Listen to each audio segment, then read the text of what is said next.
A'udzubillahi minasyaitonirrajim. A'udzubillahi minasyaitonirrajim. Bismillahirrahmanirrahim. Assalamualaikum warahmatullahi wabarakatuh. Sebelum saya mulai, saya uji coba dulu ya. Apakah teman-teman sudah bisa menyimak dan sudah bisa mendengar dengan baik? Boleh. Apakah teman-teman sudah bisa mendengar dengan baik ya? Saya tes uji coba dulu. Boleh di komen. Apakah suara terdengar dengan cukup baik? Aman? Halo? Boleh teman-teman, ada yang berkenan komentar kalau suara sudah cukup jelas? Apakah suara sudah cukup jelas atau tidak? Belum ada yang naik komentar ini ya. Atau nggak bisa komentar? Tes. Cek.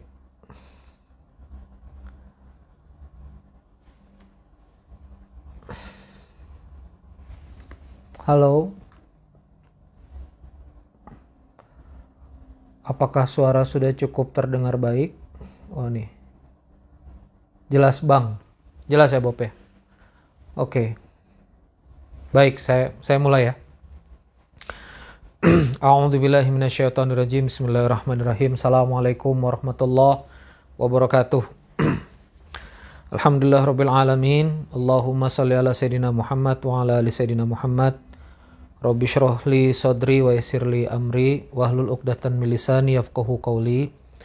Rabbi anzilni munzalan mubarakan wa anta khairul munzilin. Shadaqallahul azim. Kawan-kawan yang dimuliakan Allah Subhanahu wa taala, alhamdulillah bersyukur bisa menyapa kawan-kawan di Facebook ya. Live ya, alhamdulillah. Saya sedang berada di Balikpapan, Kalimantan Timur. Alhamdulillah rabbil alamin. Kawan-kawan sekalian, insyaallah pada kesempatan kali ini saya akan live ya secara perlahan mensosialisasikan ya tentang bisnis klinik bersama Kang Dewayka Prayoga. Ini program apa, makhluk apa, kok tiba-tiba programnya ada dan cepet banget gitu launching dan kemudian teramplifikasi di semua lini gitu. Dan ini juga kemudian meluruskan terkait dengan Kang Randy kok ngajar-ngajar bisnis lagi nih, kayaknya mau comeback ini, Serikat Saudagar Nusantara mau hidup lagi, enggak ya. Jadi ada yang bilang ini Kang Randy mau strike back, mau kembali lagi ngurusin UMKM. Nah, ini juga mohon jangan disalahartikan gitu. Insyaallah saya tetap di porsi dakwah. Nah ini kita cerita-cerita kenapa bisnis klinik ini jalan. Saya nanti juga akan buka sesi tanya jawab ya. Ini sudah jam 9 malam lebih di grup di WIB. Sudah lumayan jam 9 malam di WIB. Saya izin ini nanti kita akan buka sesi tanya jawab di atas jam 10-an mungkin ya. Jadi saya izin nyampaikan ini sekitar 40 menit. Jadi nanti tanya jawab via komen. Ya kalau ada mau nanya-nanya via komen, nanti kita akan interaktif via komen. Dan ini nanti juga tayangannya akan saya letakkan di Facebook ya. Jadi nanti kawan-kawan bisa nonton ulang gitu. A'udzubillahi minasyaitonirrajim. Jadi alhamdulillah saya dan Kak Nirwana Tawil itu start Berkah Box di Sleman ya. Di November 2019. Jadi waktu itu kami ngurus Masjid Suciati Saliman di Jogja. Jadi kami hijrah ke Jogja. Dan di sana takdirnya start gerakan filantropi Rp10.000 untuk satu nasi box ya. Nah gerakan nasi box ini seperti teman-teman tahu berjalan hingga hari ini, alhamdulillahirabbil alamin. Kecepatannya kemarin di laporan terakhir pekan 31 18.800 nasi box sepekan.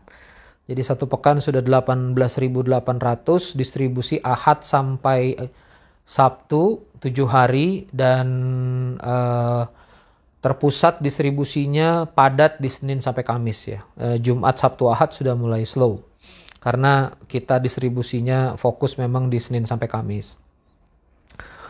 Nah, dari situ kawan-kawan sekalian, kemudian kita fokus jalan. Nah, salah satu ilmu dari Kiai Lukman itu adalah jangan sampai gerakan sosial itu cuma jadi gerakan yang ndak ada induknya. Maksudnya nggak ada induknya itu ndak ada juntrungannya. Pokoknya gerak habis gitu aja. Maka Kiai Lukman menyarankan segera bangun masjid. Ini sama seperti Kurir Langit ya. Kurir Langit di Baru, Masjid Kurir Langit di Baru, itu mereka bangun gerakan sosial dulu. Jadi Kurir Langitnya Syahid di Baru, Sulawesi Selatan, itu awal mulanya bukan masjid. Awal mulanya gerakan filantropi anak-anak, Kurir Langit. Jadi bantuan langit mereka kurirnya ya. Syahid itu seingat saya di awal-awal Kurir Langit itu gerakan sosialnya adalah bantu teman-teman yang nggak bisa keluar dari rumah sakit ya, nggak ada biaya rumah sakit, itu Syahid yang cari pendanaannya. Dia terdorong dari maklar sedekah rombongan yang marak di Pulau Jawa, filantropi, Mas Mono, lalu Mas Sabtuari. Tapi kemudian di Sulawesi Selatan nggak ada. Maka anak-anak ini bikin Kurir Langit. Kiai Lukman datang. Maka Kiai Lukman bilang, jangan cuma jadi gerakan-gerakan seperti itu saja, harus ada masjidnya. Nah, sama amanah dari Kiai pada kami juga, pada saya dan Kak Ana juga, jangan cuma kemudian gerakan-gerakan bagi nasi begitu saja, tapi kemudian harus ada jadi sesuatu. Nah, qadarullah bulan Maret 2020 dibukalah Dapur 2 Balikpapan. Dan bulan Maret itu tepat di haul guru kami Kiai Haji Syarwani Zuhri, kilometer 19, Pondok Arsyad Al-Banjari, haul tahun kedua beliau. Lalu kemudian pecah pandemi dan saya nggak bisa balik lagi ke Jawa, mendekam di Balikpapan cukup lama. Sampai Idul Fitri kalau tidak salah, 3 bulan lebih. Karena kebetulan saya juga lahir di sini, jadi nggak terlalu asing juga kota ini bagi saya. Tapi itu yang membuat kami qadarullah berkomunikasi dengan salah satu sahabat kami yang sedang membangun perumahan di kilometer 11 namanya Gading Pratama Residen. Jadi teman kami bikin perumahan Gading Pratama Residen, sudah jadi kafling-kaflingnya, jalanannya sudah jadi, bendungan pengendalinya sudah jadi, bendalinya udah cut and fill juga, tanahnya sudah rata, lingkungannya juga sudah dibentuk, cuma perumahannya belum ada. Jadi perumahannya sama sekali baru rumah contoh, beliau baru mau kick off. Nah, kami jadi teringat nih, niat ada mau bangun masjid. Maka dari situ asbabnya itu kami putuskan, saya dan Kak Ana selaku top manajemen dari entitas Berkabox ngelobi, boleh nggak ini kita beli ya, boleh nggak kita beli dengan akad PPJB, Perikatan Jual Beli Bayar Tempo, dengan harga yang sudah dirancang dan disesuaikan dengan 5 tahun itu berapa. Kita mulai akuisisi lahan wakaf itu per Juli tanda tangan jual beli, dan kita mulai cicil kalau tidak salah di Oktober ya, sudah mulai kita cicil dan alhamdulillah cicilan sudah sampai 700 jutaan. Ini sudah cicil terus, dan waktu kami cicil akadnya adalah boleh bangun masjid sementara. Nah, jadi kita bangun masjid sementara yang teman-teman lihat hari ini pakai baja ringan di Masjid Berkabox itu. Dibangun kira-kira bulan November, dikebut Desember, 1 Januari, 31 Januari udah pakai. 31 Januari 2020 31 Desember 2020 udah kita pakai. 1 Januari 2021 beroperasi salat Jumat pertama. Barokahnya tahun ini hari Jumatnya itu 1 Januari 2021 terus. Nah, waktu membangun masjid sementara ini kami terinspirasi Masjid Sultanan Nasiro Ustadz Beri di Pontianak. Jadi masih berupa tanah gambut tapi udah tancap-tancap baja ringan, santri jamaah udah gerak. Maka kita berpikir kalau nunggu masjid permanen lama, kita bangun saja dulu masjid sementara. Dan juga ini belajar dari pengalamannya Kak Nirwana Tawil bangun Masjid Munzalan, Masjid Tijarah NTM, Masjid Nurul Tijarah Mubarakan yang beliau bangun di pasar, saya lupa daerahnya, di Pasar Sepinggan namanya ya. Nanti ya, lupa, Pasar Segar ya, Pasar Segar Balikpapan, seberangnya Balikpapan Baru itu, kafenya diubah jadi masjid. Kami Kak Nirwana belajar karena ini full Kak Nirwana yang kemudian bangun masjidnya waktu itu. Saya cuma mantau-mantau dari luar aja. Nah kita Kak Ana tuh punya pelajaran bahwa menuhin masjid itu nggak gampang. Jadi waktu bangun masjid kita itu sebetulnya bukannya pesimis ya, tapi nggak apa ya, nggak over expected gitu. Maksudnya nggak over expected, oh ini bakal rame gitu, nggak.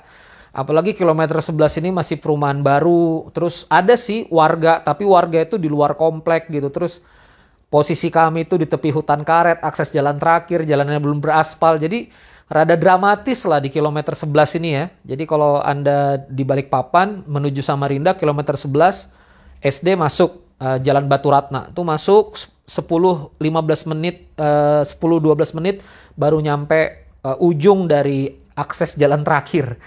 Jadi kami nggak expect masjid ini rame atau penuh, karena walaupun ada makan gratis juga, ya mereka juga warga atau juga bisa makan, ngapain terus bela-belain ke masjid, banyaklah teorinya. 1 Januari kami kick off, jebret. Bener tuh, nggak terlalu Sholat Jumat udah rame, tapi bisa lah nggak terlalu rame gitu ya. Kami belum punya teras dulu, masjidnya kick off. Seminggu, 2 minggu udah kelihatan repot. Akhirnya kita luasin teras. Teras manjang 3 meter. Lama-lama teras harus manjang lagi 3 meter bulan depan. Akhirnya area untuk masjid permanen nggak bisa di situ. Akhirnya kita alhamdulillah kemarin baru akuisisi lagi. Kita tambah lagi pembelian 2.600 meter persegi. Jadi yang sekarang 2.500-an tambah 2.600, total setengah hektar di dalam perumahan. Bayangin ya, setengah hektar di dalam perumahan komersil. Ini makanya harganya luar biasa. Nah, intinya adalah jalan 6 bulan ini lewat makan 3 kali sehari, lalu kemudian ada makan malam gratis, belum lagi program-program Kak Nirwana Tawil selaku direktur masjid itu ada bersama berkah sembako Jumat, ada kemudian hari Sabtunya kenduri, makan-makan, masak-masak, lalu kemudian hasilnya dibawa pulang ke rumah bagi kita tetangga. Hari Minggu ada pasar Ahad gratis. Ada KBBQ belajar Quran tiap malam, Senin, Selasa, Rabu, Kamis, Jumat. Ada pondok berkah Quran pula. Jadi saya kira santri nanti deh, tapi la haula wala quwata illa billah. Banyak yang saya mau nitipin santri, akhirnya buka kita program kerja sama Askof, 3 santrinya Kiai Lutfan Pondok Askof Pontianak diinstal. Ustadz Rahmat, Ustadz Zahnia, lalu kemudian Ustadz Rahmat, ini udah jalan sekarang pondok berkah Quran. Setiap jam 4 Qiyamul Lail, anak-anak duha 8 rakaat, sholat tobat, murojaah, mulazamah, Masya Allah, tabarakallah, ziyadah hafalan Quran. Jadi masjid ini, kawan-kawan sekalian, saya sebagai pengasuh sekalian konferensi pers di sini. Konferensi pers lewat channel Facebook ini. Pertumbuhannya di luar yang kita bayangkan. Ya, pertumbuhannya di luar yang kita bayangkan. It's very huge people coming. Jadi betul-betul banyak sekali angkanya. Jamaah itu sampai 200, 250 sampai kami itu ini kalau satu lapangan ini kita lebarin habis nih lama-lama area publik nih. Masya Allah tabarakallah. Intinya adalah urgent sekali masjid permanen itu untuk cepat selesai. Intinya itu. Jadi dulu saya punya konsep terserah Allah deh. Tapi kadang-kadang kalau terserah Allah kitanya jadi males gitu ya. Kita udahlah fundraising. Fundraising sekarang ada mengalir itu 30 sampai 40 juta per pekan ya. Sebagian kami bayarkan lahan, sebagian kami bangunkan fasilitas untuk santri.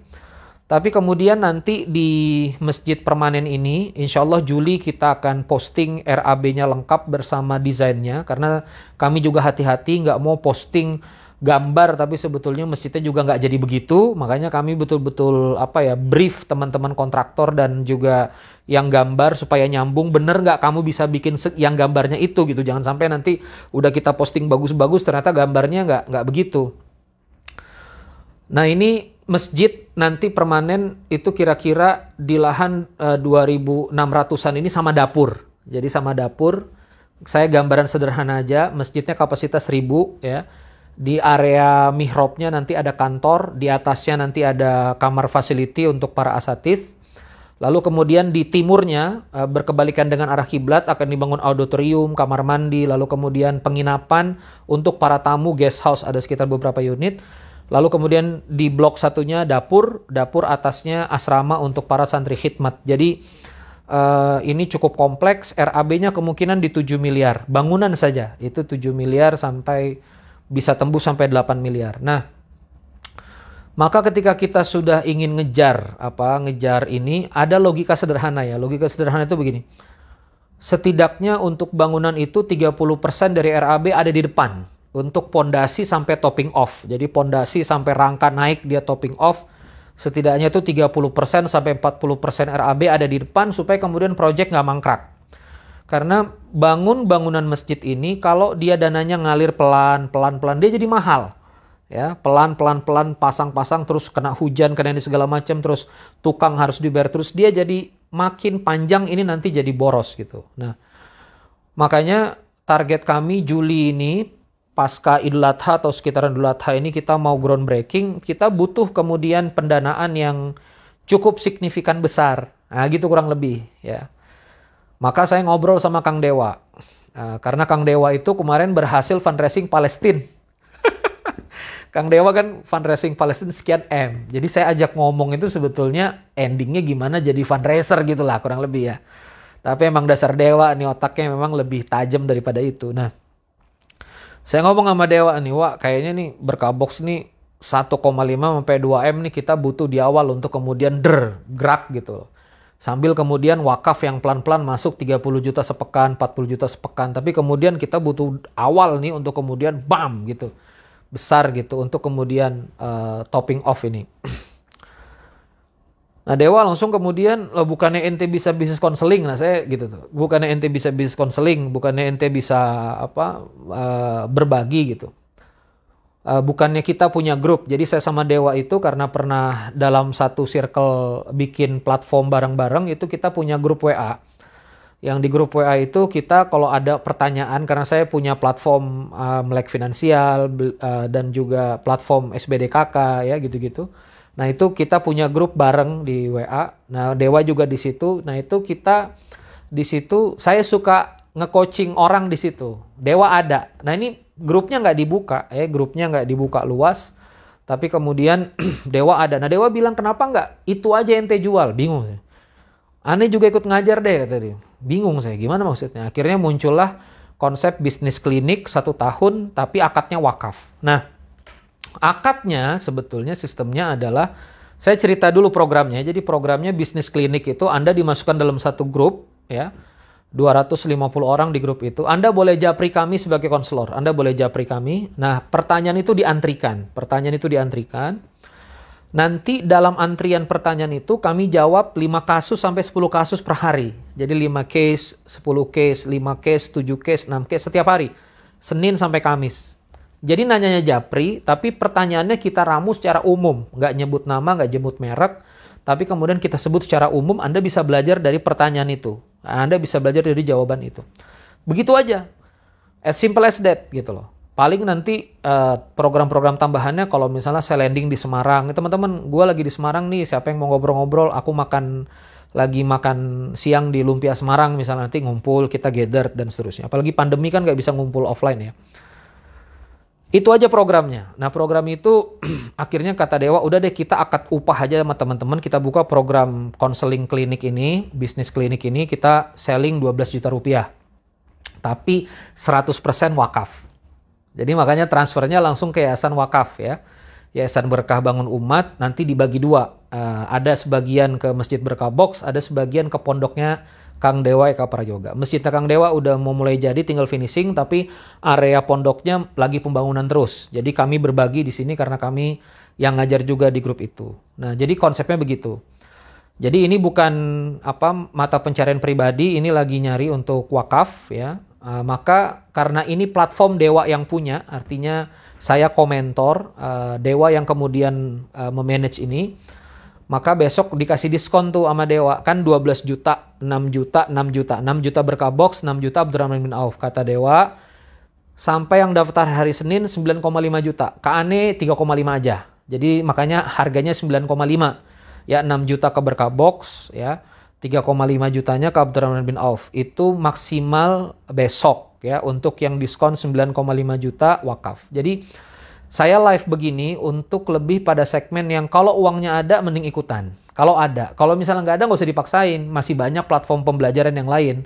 YouTube-nya Dewa juga kontennya nggak berhenti-berhenti. Instagramnya juga. Saya pun juga bisa diakses. Tapi ini yang mau intensif. Kalau memang teman-teman punya dananya, wakaf. Nanti pilihannya dua. Mau akadnya nanti adalah akad upah. Teman-teman sekalian, ini akad upah nih 9,5 juta saya bayar upahnya ke Kang Reni dan Kang Dewa, ujroh. Nanti Kang Dewa langsung wakafin, boleh. Tapi beberapa ada yang pengen akad wakaf langsung. Kang, kalau misalnya kayak gitu kan Kang Dewa dan Kang Randy yang dapat pahala wakafnya, aneh nggak dapat gitu. Maka aneh mau berwakaf langsung gratis masuk bisnis klinik, boleh. Jadi Anda mau wakaf langsung gratis masuk bisnis klinik, boleh. Itu boleh-boleh aja. Nah, jadi kurang lebih begitu. Daftarnya gimana ada di lini masa saya, klik aja itu di description ada apa bit.ly BC Wakaf. Nah, sebelum tanya jawab maka saya pengen kasih gambaran tentang kenapa bisnis klinik ini penting ya. Kenapa bisnis klinik ini penting untuk Anda yang sedang bangun bisnis, mau mulai bisnis, atau bahkan nggak punya bisnis sama sekali, atau lagi betul-betul in bisnis bangun organisasi. Jadi gini kawan-kawan sekalian. Permasalahan kita ketika ngejalanin sesuatu, kita itu di dalam. Nah sekarang saya buka rahasia nih ya. Saya itu sangat lebih mudah untuk menemukan celah di entitas dakwah orang lain. Untuk kemudian pertumbuhan. Misalnya saya ke Kurir Langit. Itu saya bisa dengan gegap gempitanya. Syahid ini bagusnya begini gitu loh. Syahid ini bagusnya diginikan. Terus kemudian kemarin waktu saya touch Kurir Langit. Tahun lalu itu Novemberan Agustus Septemberan saya mulai datang ngekonseling Kurir Langit, lalu kemudian di November mereka se-M ya kalau nggak salah, apa di Desember saya lupa. Mereka naik go double. Jadi saya lebih mudah untuk kemudian ngekonselingin entitas orang lain ketimbang kemudian memberikan komentar pada Berkahbox sendiri. Kenapa? Karena Berkahbox ini rumah sendiri. Orang kalau di rumah sendiri teman-teman sekalian, kita nih misalnya saya dengan Berkahbox, itu jadi parno sendiri mau komen. Ini komen kita yang dikomen, atau bahkan mungkin tim kita yang dikomen, kalau dia baper gimana. Kan beda kayak Kurir Langit. Di Kurir Langit mah kita komen aja, bang, habis itu pulang. Kan begitu konselor, ya kan? Nah kalau di rumah sendiri itu kadang kita nggak berani menghadapi fakta brutal, that's the point. Jadi poinnya adalah kalau Anda di bisnis Anda sendiri, mata Anda terbatas. Gue jadi haus ini. Ini mirror, nggak mirror ya. Jadi sorry, ini tangan kanan. Jadi kalau Anda itu ngelihat bisnis Anda sendiri, pasti Anda tuh susah objektif. Bener. Dan pasti berat gitu. Kalau misalnya ini bisnis Anda sendiri, terus ini gimana ya cara developnya, itu susah. Maka Anda butuh the other side of view. Anda butuh the other view. Makanya kan sudut pandang. Kalau Anda di dalam itu sudut pandang Anda dari dalam. Ini sudut, nih titik sudut. Anda di dalam. Nah saya di luar. Gitu loh. Nah makanya itulah pentingnya klinik karena kita ngelihat orang itu dari luar. Nah, misalnya contoh. Ada sepasang suami istri nih kemudian cegat saya di Jakarta. Lalu kemudian dia diskusi tentang perluasan cabang restoran durian. Wah ini restoran durian ini mau kita luaskan begini investasi gini. Ini kan saya kan ngelihat. Dan memang karena memang dari 2012 2013 lah. Darah saya memang DNA-nya adalah konselor bisnis. Jadi kan bisa tahu ini sebetulnya suami istri ini level organisasinya ada di mana. Maka dari pandangan itu saya bisa ngomong. You organisasi gimana, keuangan gimana. Susah loh kerja sama orang bagi hasil. Dikira ngitung profit loss itu gampang. Nah, dikira ngitung pengeluaran biaya harian itu gampang, apalagi restoran durian kecil-kecil gitu item-itemnya. Bisa kelahi loh. Saya tembak gitu aja. Ini nggak sanggup ini. Bawa uang dari luar ini masih belum sanggup. Akhirnya dia ngomong, oh iya Kang ada uang teman 90 juta. Walaupun bisa dikembalikan akhirnya jadi nggak enak. Maka dari itu udah deh satu outlet dulu aja. Itu kejadian di 2020 awal sebelum pandemi. Ya. Alhamdulillah kawan-kawan sekalian, sekarang malah istrinya punya bisnis, restoran duriannya jalan, dulu ketemu masih di bawah 100 juta, sekarang udah 500 juta. Fokus sama satu outlet, nggak terima investasi, akhirnya sekarang Masya Allah. Jadi bersahabat sekali karena mereka Alhamdulillah atas izin Allah ya Ustadz, kalau Ustadz dulu kemudian nggak ngasih tahu kami untuk nggak terima investasi. Kalau misalnya dulu Ustadz nggak keras sama kami udah buka cabang di mana-mana, ini kami seperti restoran durian yang lain, udah tutup gitu loh. Jadi ada restoran durian yang tahun lalu merambah di Jakarta, sekarang alhamdulillah saya juga nggak tahu kasusnya kayak apa, tapi kemudian tutup semua satu-satu gitu. Dan dia sekarang yang masih bertahan di Jakarta Barat dan eksis di Jakarta, nyuplai durian bahkan sampai durian impor Musangking ya, Masya Allah tabarakallah. Nah jadi intinya adalah Anda butuh pandangan dari luar. Ya. Nah makanya di bisnis ini penting bagi teman-teman saudagar, teman-teman UMKM untuk dapat perspektif dari luar. Ini poin pertama kenapa bisnis klinik itu jadi penting. Yang kedua adalah kenapa bisnis klinik ini jadi penting. Setelah saya riset tuh gini, masalah itu berpola.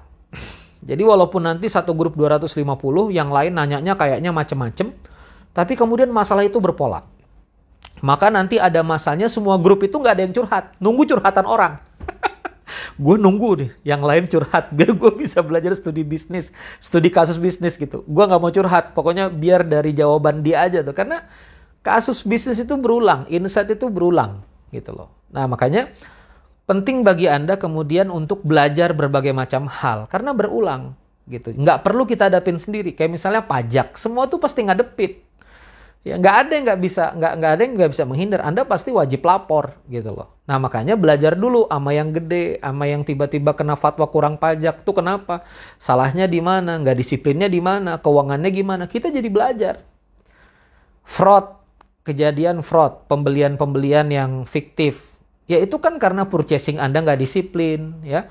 Anda nggak teliti pada nota. Makanya sebetulnya kejadiannya itu selalu berulang gitu. Makanya penting bisnis klinik ini jawaban resep pada sakit orang lain bisa juga kita pelajari gitu loh. Karena jawabannya kan di grup. Oh ini sakitnya orang lain kita bisa pelajari. Ini adalah poin yang kedua. Nah poin yang ketiga teman-teman, kenapa bisnis klinik ini pelajarannya kita stretch selama 1 tahun, ya kenapa pelajarannya kita stretch selama 1 tahun? Karena kemudian gini loh, jangan kita itu kayak kembang api, ya kembang api itu bar, nah, habis dia meledak indah, habis itu gelap, gitu loh. Kita jangan bisnis pakai mazhab kembang api, tapi kita bisnis harus kayak bara api, anget, lama, panjang. Ini yang saya kemudian pakai di Berkabok Sleman. Pokoknya waktu itu Kak Ana pakai uang sendiri, Kak Nirwana pakai uang sendiri 165 box. Beliau running. Lalu kemudian kita nggak ada target tuh. Pokoknya 1000 box nggak ada target. Pokoknya yang penting bisa tiap hari. Itu konsepnya. Yang penting bisa tiap hari, yang penting bisa panjang. Dana wakaf, yang penting mengalir setiap pekan, yang penting bisa panjang.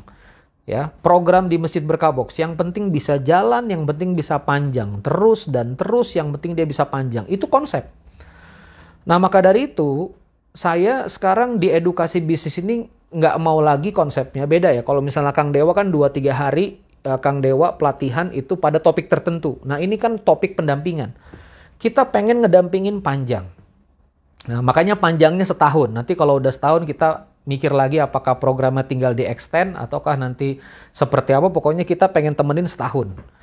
Jadi ini sama pengusaha itu ya, setelah kemudian saya coba belajar, itu nggak bisa kita bangun hubungan itu di 1 kali sesi mentoring atau misalnya di pertemuan di meja makan, tapi kita harus terus-terusan.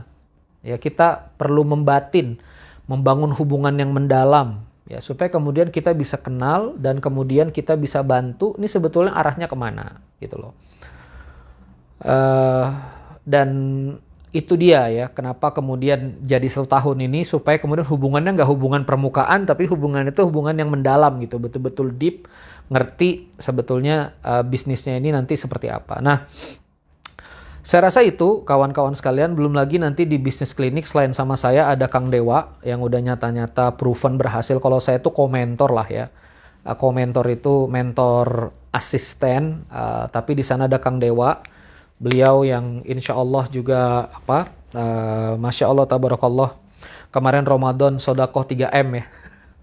40 brand di bawah beliau, 40 tim bekerja dengan berbagai lini bisnis masing-masing mulai dari kuliner, kreatif, digital, ada baju, kosmetik, buku, keilmuan, pelatihan, edukasi. Masya Allah tabarakallah, ini luar biasa Kang Dewa Prayoga. Saya berharap nih teman-teman bisa ikut yang memang circle apa yang memang kemampuannya ada ya. Dan saya mendorong ini sebetulnya program Nothing Tulus ya, 9,5 juta Anda kemudian wakaf, ini udah Nothing Tulus ya, Nothing Tulus banget. Artinya Nothing Tulus itu sudah apa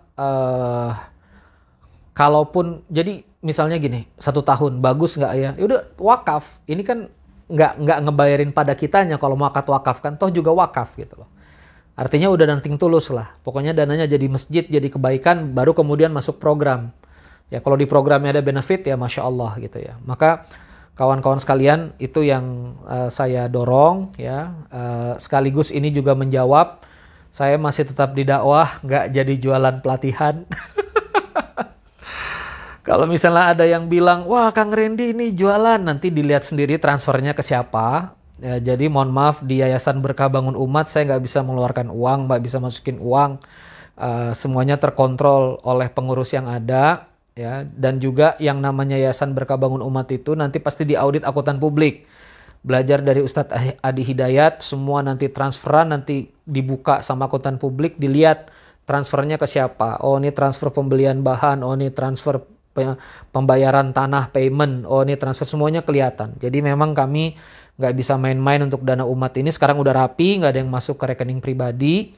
Nah saya ngajak teman-teman semua, ada 2 nih, yuk ikut bisnis klinik ya, bayar biayanya, bayar investasinya, nanti kami teruskan ke wakaf masuk, atau yuk wakaf ke Masjid Berkah Box dan Pondok Abdurrahman bin Auf 9,5 juta gratis masuk bisnis klinik. Jadi paling enak yang kedua ya. Saya ngajakin yuk wakaf, one fee, 1 kali bayar, 9,5 juta maksimal besok, jam 9 pagi ditunggu. Lewat dari hari Senin 12 juta. Itu kemudian masuk di wakaf, habis itu masuk di grup WA ya, bisnis klinik. Kapasitasnya cuma 250, ini udah banyak yang masuk ya. Saya berharap 2 hari kemarin ini difokuskan di kolamnya Kang Dewa maksimum ya. Maka ini kembali saya jelasin di kolam besar saya di Facebook ya, mudah-mudahan ini bisa nanti didengarkan ulang. Saya kira seperti itu saja. Saya buka sesi tanya jawab. Kalau ada yang mau tanya, saya silakan. Kalau ada yang mau bertanya ya, saya tunggu. Silakan kalau ada yang mau bertanya, kawan-kawan silakan diketik. Saya buka sesi tanya jawab sekarang.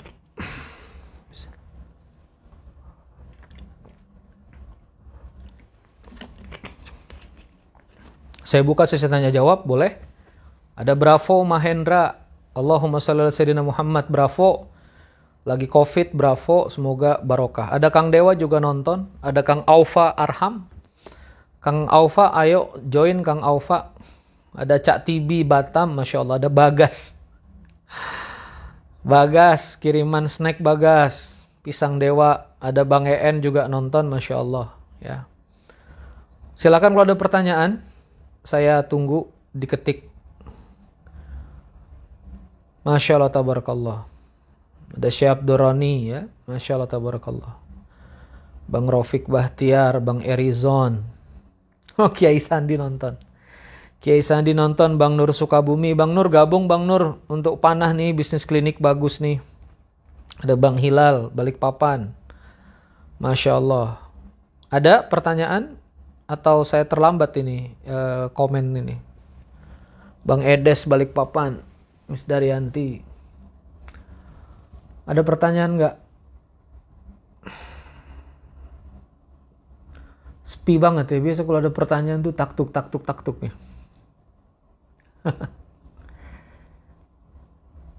Boleh. Oke.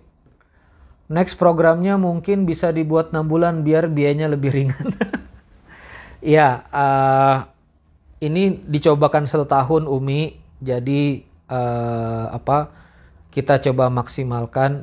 Nah, ini informasi tapi belum tentu. Saya dan Kang Dewa sedang mengevaluasi ini sampai 3 bulan. Ya, jadi Juli, Agustus, September.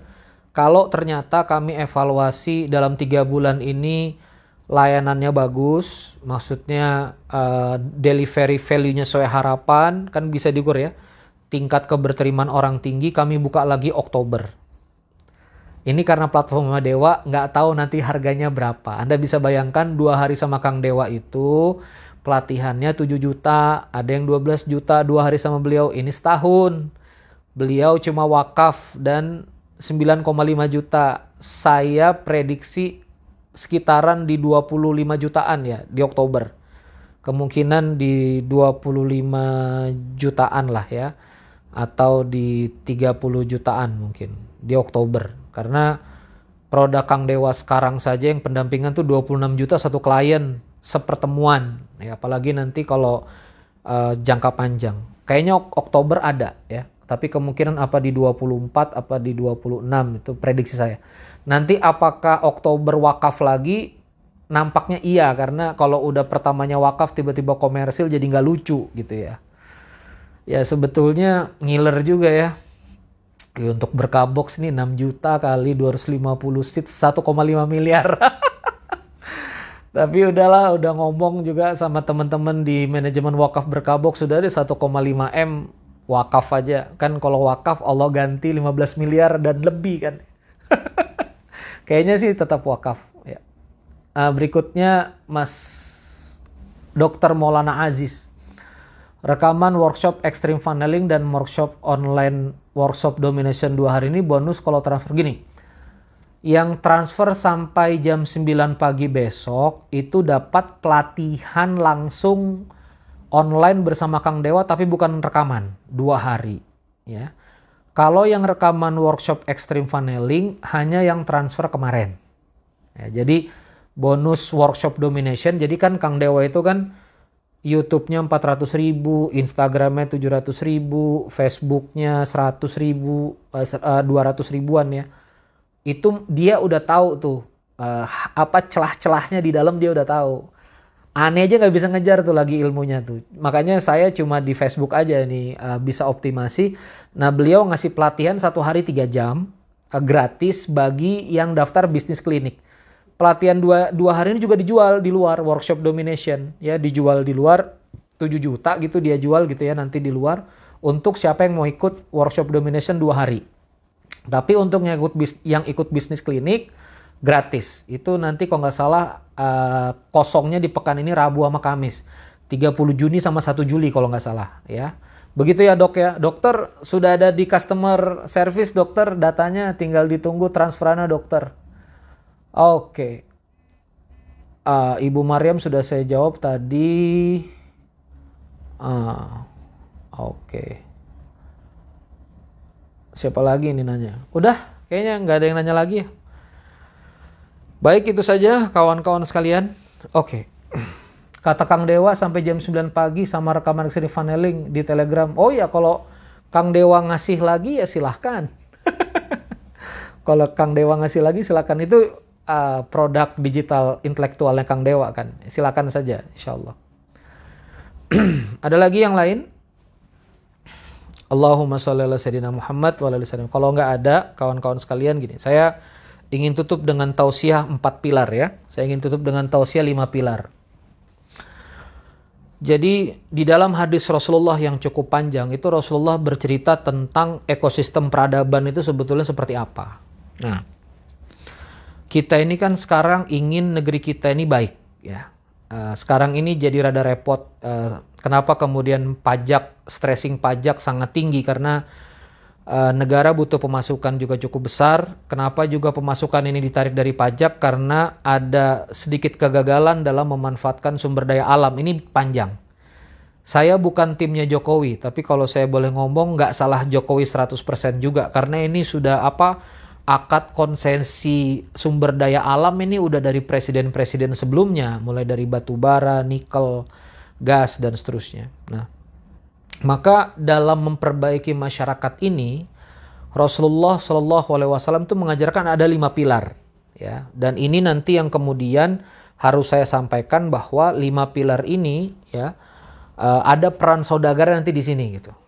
Nah, pilar yang pertama ini namanya pilar ulama yang ikhlas. Ulama yang ikhlas. Jadi masyarakat itu sehat kalau pilar pertamanya itu tegak dulu alim ulama yang ikhlas. Kadang-kadang kita bingung, apa sih maksudnya masa ulama nggak ikhlas sih? Rupanya gini loh, ulama yang bisa bicara tanpa kemudian harus dibayar, itu bagian dari ulama yang ikhlas. Ulama yang mau berbicara tentang kebenaran walaupun nggak ada untungnya bagi dia. Ya, mau berfatwa yang benar walaupun nggak ada untungnya bagi dia. Mau mengajarkan kepada umat yang benar walaupun tidak ada benefitnya bagi dia. Ya. Makanya ini yang menjadikan bisnis model para da'i harusnya berubah. Jangan dari amplop, ngisi diamplopin. Kalau Anda masjid, Anda harus pengertian sama da'i. Tapi kalau posisi Anda da'i, Anda harus segera ubah revenue model ini. Ya, kalau ada dikasih amplop, terima aja, itu hadiah dari Allah, udah terima. Tapi nggak boleh kita bergantung pada itu. Kita harus membuat stream, ya, entah dari wakaf produktif hasilnya, entah kemudian membangun hubungan simbiosis dengan para pendukung dakwah. Ini harus kita pikirkan. Atau punya bisnis yang pasif, ini harus difikirkan, ya. Supaya kemudian lahir ulama yang ikhlas, ya. Mau ngisi ke anak muda, mau ngisi ke anak SMP, mau ngisi ke anak SMA. Ini penting ulama ikhlas ini. Nah, yang kedua, pilar yang kedua, ini pilar yang lagi kita bahas tadi adalah saudagar yang dermawan. Jadi tugas seseorang, kenapa sih ada orang ditugaskan untuk ngejar market share di pasar? Berdagang, jualan, dan seterusnya. Ya supaya uang yang ada di dia setelah dipompa dari pasar, dapat sampai berpuluh-puluh, beratus-ratus miliar, didistribusikan lagi untuk kebaikan. Itu tugasnya saudagar. Jadi pompa uang, ya, fungsi pompa uang atau pompa sumber daya market di pasar itu dipegang sama saudagar pompanya. Makanya harus jadi pompa, ya, bukan jadi vacuum cleaner. Vacuum cleaner itu nyedot, dikumpulin debu, itu vacuum cleaner. Anda harus jadi pompa, sedot, salurkan. Sedot, salurkan. Kang Dewa bilang sama saya, uangnya nggak pernah nyampe 10 miliar. Kenapa? Karena kalau udah naik sampai 10 miliar, investasiin lagi, gerakkan lagi, putarkan lagi. Nggak mau ada uang cash dekat sampai 10 M. Kalau mau ditumpuk-tumpuk, 100 M ada kali Dewa kalau misalnya mau numpuk-numpuk. Tapi beliau nggak mau. Pokoknya dekat-dekat level, bagi. Dekat-dekat level lagi, bagi lagi. Sedekahkan lagi. Bahkan kemarin 3 miliar ya. Karena saya juga ngikutin perputaran sodakohnya di grup sodakohnya Kang Dewa. Itu ada 20 juta diam-diam, 25 juta diam-diam. Yang di post 1 miliar. Tapi Ramadan kemarin nampak sampai 2 miliar. Karena saya ngikutin Kang Dewa, bantu ini, bantu itu, dan seterusnya. Nah, saudagar yang dermawan ini nanti akan membackup ulama. Saya ulangi sekali lagi, saudagar yang dermawan ini akan membackup ulama. Karena prakteknya di zaman Rasulullah begitu. Ulama itu di Ahlus Suffah, tidur di Nabawi, ya, ngaji terus tiap hari sama Rasulullah, nggak dagang, nggak ngapain. Mereka mengakses keilmuan Rasulullah. Yang ngasih makan tiap hari, tiap malam, ba'da Isya, ya, itu Sa'ad bin Ubadah. Itu 80 orang sahabat Nabi setiap malam itu di take over makannya sama Sa'ad bin Ubadah. Dan Sa'ad bin Ubadah ini yang ngasih hadiah Rasulullah, yang kemudian mendukung kehidupan Rasulullah. Bahkan doanya Sa'ad bin Ubadah itu, ya Allah, aku ini kalau dapat yang kecil-kecil, yang dapat sedikit nggak bagus. Aku ini dapatnya harus banyak. Itu doanya Sa'ad bin Ubadah. Maka Rasulullah saat jadi nabi itu nggak bisnis lagi, nih hati-hati kalau ngomong harus pakai ilmu. Ya, dilihat Rasulullah itu ketika jadi nabi, memang beliau dulunya pengusaha, 25 tahun sekian tahun. Tapi ketika jadi nabi usia 40 itu sudah nggak pegang bisnis lagi. Kadang-kadang nggak makan 3 hari, cuma minum air sama kurma saja. Itu ada di hadis. Ya, Rasulullah kalau sholat malam ketika sujud harus mencubit kakinya Aisyah radhiyallahu anha. Sesempit itu bilik Rasulullah. Jadi jangan kita ini bahas Rasulullah ini dengan syahwat, nggak ngerti ilmunya, kita tembak kemana-mana. Rasulullah itu betul-betul setelah 40 tahun itu source-nya satu, hadiah dari para sahabat, kedua hak dari sebagian ghanimah yang 100% namanya fa'i. Tapi ya itu Rasulullah pompa, dapat kasih lagi, dapat kasih lagi. Pilar yang ketiga, tadi sudah ulama yang ikhlas, saudagar yang kemudian dermawan. Yang ketiga adalah syabab, anak muda yang ikhlas. Nah, ini kita bicara tentang motor penggerak di lapangan. Anak-anak muda yang bersungguh-sungguh, syabab yang jahadah. Ayatnya di Al-Maidah 54, yujahiduna fisabilih. Jadi mereka itu jihad, ya, betul-betul bergerak. Jadi gini, ulama bawa gagasan. Saudagar bawa sumber daya, anak muda bawa tenaga. Saya ulangi sekali lagi ya. Ulama bawa gagasan, saudagar bawa sumber daya, capital, resource, anak muda yang mengeksekusi. Nah ini udah kebayang ya. Nah makanya kalau di sebuah negeri ulamanya bayaran, nggak dibayar nggak ngomong, saudagarnya pelit, anak mudanya malas. Udahlah. Di 3 pilar ini aja kalau udah rontok, kita nggak bisa masuk pilar keempat sama kelima. Coba, ulamanya kalau nggak di amplop, nggak datang. Diundang ke SMA 1 Balikpapan. Ini ada bosnya SMA 1 Balikpapan, Bang Ade Bobi. Mana bisa bayar SMA?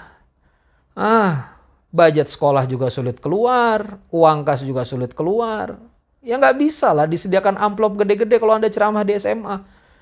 Ya, paling dapat brownies ya. Atau apa kalau sekolah pengertian ya mungkin 500.000 sekian, nggak bisa. Ada undangan SMA 1 Balikpapan, ada undangan misalnya corporate atau PHM ya, Pertamina Hulu Mahakam. Ya pilih PHM lah. Sekali ceramah bisa 3 juta, 3.500.000, bisa 5 juta di majelis taklimnya Pertamina Hulu Mahakam. Akhirnya apa? Yang SMA nggak didatangin. Nah ini bahaya kalau dai ulama ini base dakwahnya itu dari amplopnya gede nggak. Kadang-kadang bukan salah dainya juga. Ya karena nggak ditopang kehidupannya sama saudagar. Nggak ada saudagar yang dermawannya. Nah makanya sekarang sudah mulai teman-teman saya saudagar ini, Ustadz, pokoknya antum aneh kasih sebulan segini udah. Jangan tarif-tarif Ustadz. Pokoknya layani umat. Ustadz, antum pokoknya di masjid ini aja. Antum ngajar yang betul. Nah, masjid berkabok begitu. Pokoknya antum di sini ngajar. Udah jangan kemana-mana. Pokoknya antum, keluarga antum di backup.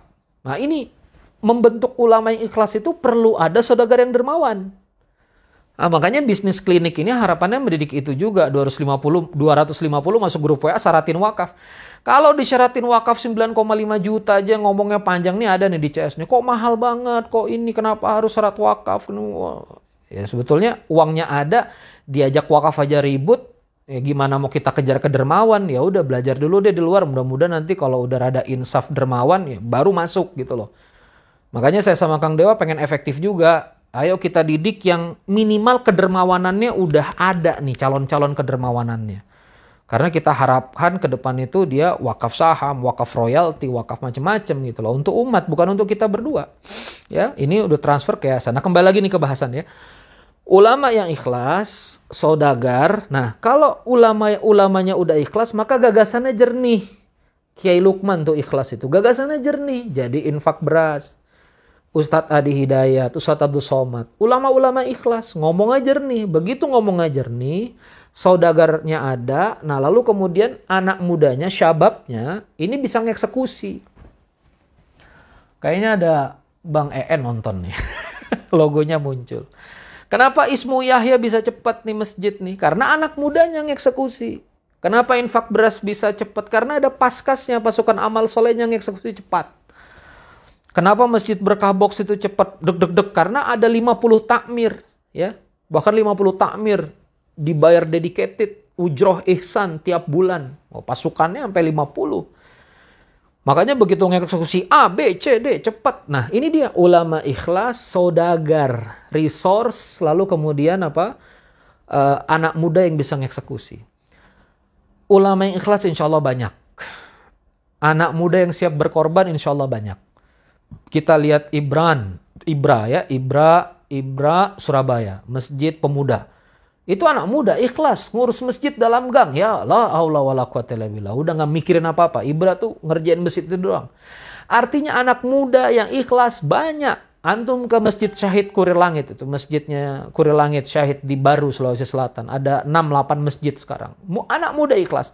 Antum ke Bogor, King Abdul Khair. Ya, kalau nggak salah namanya King... apa Bang En namanya? Kalau nggak salah Masjid King Abdul Khair ya. Masjid... Pokoknya gitulah masjidnya Bang En dan Kang Arif ya di Bogor. Anak muda semua ya, sampai bangun tenda, bangun camp, ngedoain itu. Anak muda banyak. Sekarang ini krisis ini saudagar dermawan, saudagar kaya banyak. Ya, pengusaha kaya apa banyak, punya ini punya itu banyak, tapi yang mau keluar haula wala quwata illa billah. Ini kita masih belum mendidik nih.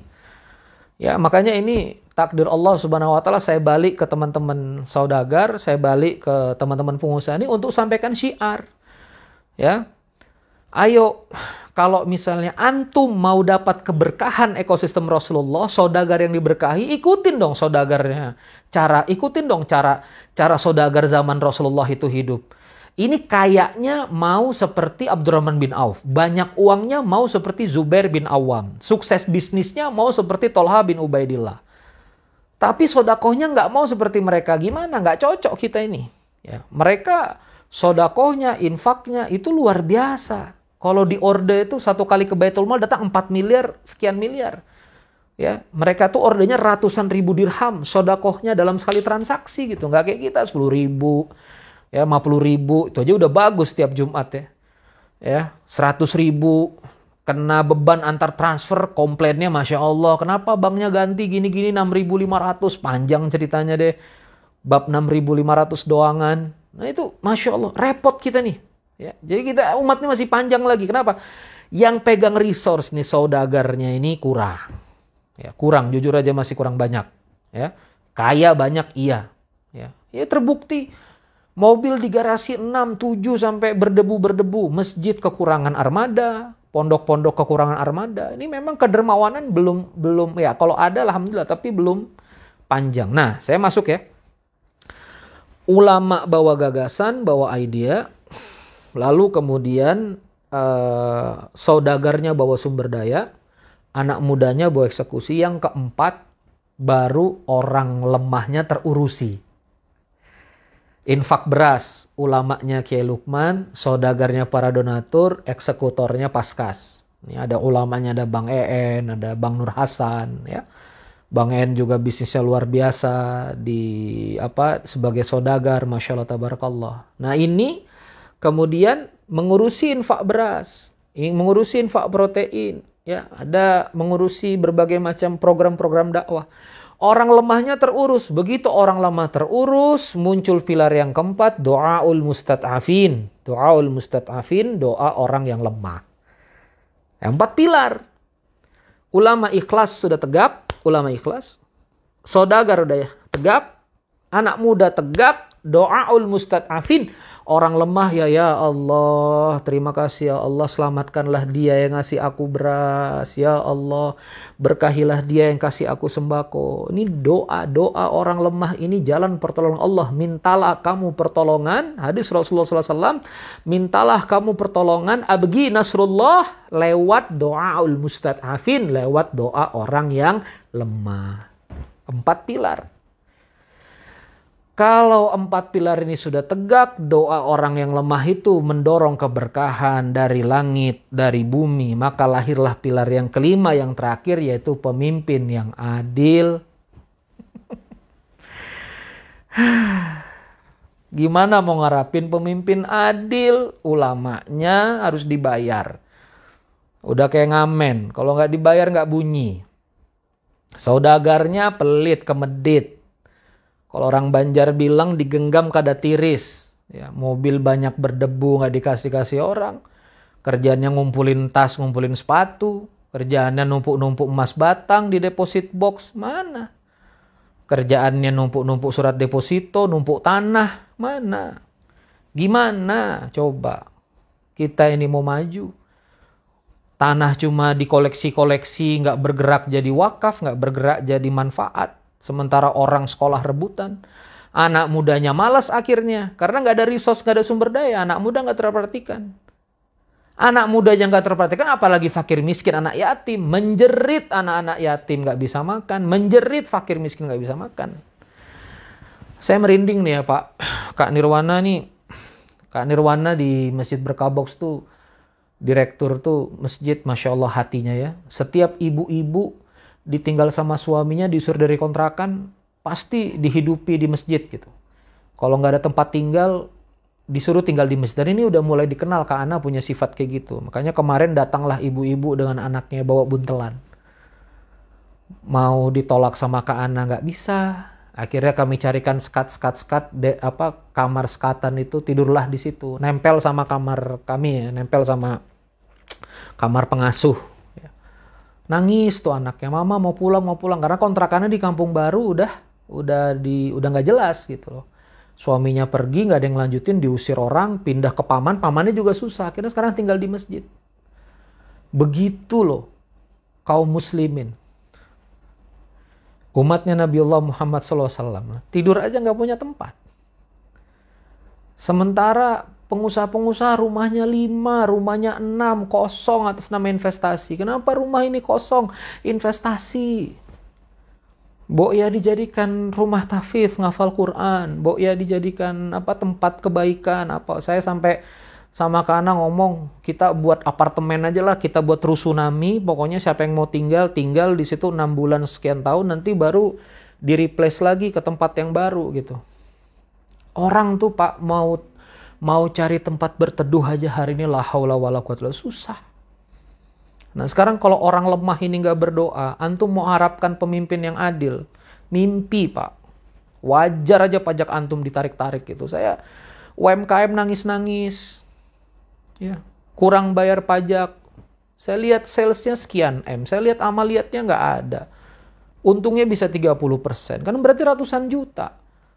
Masjid nggak bangun, rumah tahfidz nggak ada, yayasan nggak ada, amaliyah sedekah nggak jelas. Mohon maaf ya, wajar aja lah dikejar-kejar pajak. Wajar, babak belur. Modal kerja 10 miliar, itu zakatnya 250 juta. Siapa bilang zakatnya dari profit? Belajar lagi yang benar. Ya. Jadi walaupun itu seakan-akan mutar, itu dalam hak Anda. Mengendap di Anda berarti. Walaupun mutar gitu loh. Maka kalau cash, inventory, total, piutang total 10 miliar, tuh zakat malnya 250 juta. Apa kata Aisyah? Zakat yang tidak ditunaikan akan merusak harta halal. Ya wajar sekarang saudagar, 6 tahun ambruk, 7 tahun ambruk. Zakatnya nggak ditunaikan. Kemarin ada yang ngobrol panjang ibu-ibu, oh panjang debat gini-gini. Saya bilang keluarin 75 juta. Berkabox boleh, mau ke ACT boleh, mau ke rumah zakat boleh. Akhirnya keluar 75 juta. Ustadz, saya udah keluar 75 juta. Begitu Pak, kita harus ngomong sama saudagar ini. Ini haknya fakir miskin 75 juta. Modal kerja Anda 3M. Ya 2,5%, keluarin 75 juta. Keluar tuh, transfer bulat-bulat 75 juta. Nggak ada alasan. Nah maka dari itu, la haula wala quwwata illa billah. Penting ya. Kalau ditanya Ustadz ngapain sih didakwah, kembali lagi ke teman-teman saudagar. Jangan sampai ada jangan sampai kita ini terpisah antara ulama dengan saudagar. Ya. Saya yang sudah ambil jalur di keilmuan, ya sudah ambil jalur di dakwah, jangan mau kita terpisah. Makanya Kiai Lukman dengan Sambelayah Mas Wawan sekarang dekat. Dengan Kang Riza Syamil Quran Masya Allah dekat. Bang EN dengan teman-teman Imers sekarang dekat. Jadi masjid gitu harusnya. Nah makanya sekarang kawan-kawan sekalian, saya minta ridho, minta izin ya teman-teman muhibbin yang membersamai dakwah, walaupun segala macam langkah adalah hak saya, segala macam langkah dakwah adalah hak saya, tapi sekian tahun ini teman-teman sudah membersamai, ini ngapain Kang Randy bikin bisnis klinik, ngapain Kang Randy ngurusin pengusaha lagi, nanti jangan-jangan jadi SSN lagi, jadi kumpul-kumpul pemberdayaan lagi, begini begitu, nggak sejauh itu. Ya, saya cuma berharap komunikasi kepada teman-teman saudagar tetap terjalin, dan kita bangun pilar kedua tadi ini, saudagar yang dermawan. Itu saja, sudah cukup malam ya. Kalau bayar 9,5 juta niat zakat gimana? Niatnya wakaf yayasannya. Gak bisa zakat berarti ya. Oke. Berarti sudah semua ya saya jawab ya. Alhamdulillah. Sudah semua saya jawab ini. Oke. Saya cari-cari komentar dulu ya. Sukma, tadi Sukma ya nanya ya, lupa. Afwan Sukma. Kalau B2B bisnisnya cocok nggak untuk ikut ini ya? Sukma karena ini bicara all ya, Bang Sukma bisnis klinik. Kadang orang nanya SDM sama saya, kadang orang nanya operating, kadang orang nanya. Jadi saya rasa manfaat lah ya. Semoga manfaat lah insya Allah. Antum juga cocok ya untuk ikut. Dari saya demikian. Allahumma sholli ala sayyidina Muhammad wa ala ali sayyidina Muhammad. Kawan-kawan sekalian yang dimuliakan Allah Subhanahu wa taala, seperti itu ya. Bagi yang nonton di pertengahan dan menonton di akhir, insya Allah nanti bisa nonton ulang lagi. Itu saja. Mohon doa ya, Allah Subhanahu wa taala membantu kita semua. Sama-sama kita Al-Fatihah kepada Allah Subhanahu wa taala. Semoga siapa yang sedang kesulitan, yang sedang banyak masalah, dikarunia Allah semua jalan keluar, yang sedang kekurangan Allah cukupkan, yang sedang berhutang piutang Allah lunasi, Allah bayarkan, Allah ganti semua hutang piutang yang ada. Wabil khusus yang sedang sakit, COVID, isoman, ya positif apapun itu, demam, menggigil, gejala, semoga Allah angkat penyakitnya, Allah ganti dengan kebaikan, dan kita dijaga dari pandemi ini insyaallah. Al-Fatihah. A'udzubillahi minasyaitonirrajim. Bismillahirrahmanirrahim. Alhamdulillahirabbil alamin arrahmanirrahim maliki yaumiddin iyyaka na'budu wa iyyaka nasta'in shiratal mustaqim shiratal ladzina an'amta 'alaihim ghairil maghdubi 'alaihim waladdallin amin. Rabbana atina fid dunya hasanah wa fil akhirati hasanah wa qina adzabannar. Walhamdulillahirabbil alamin. Subhanakallahumma wa bihamdika asyhadu an la ilaha illa anta astaghfiruka wa atubu ilaik. Wassalamualaikum warahmatullahi wabarakatuh.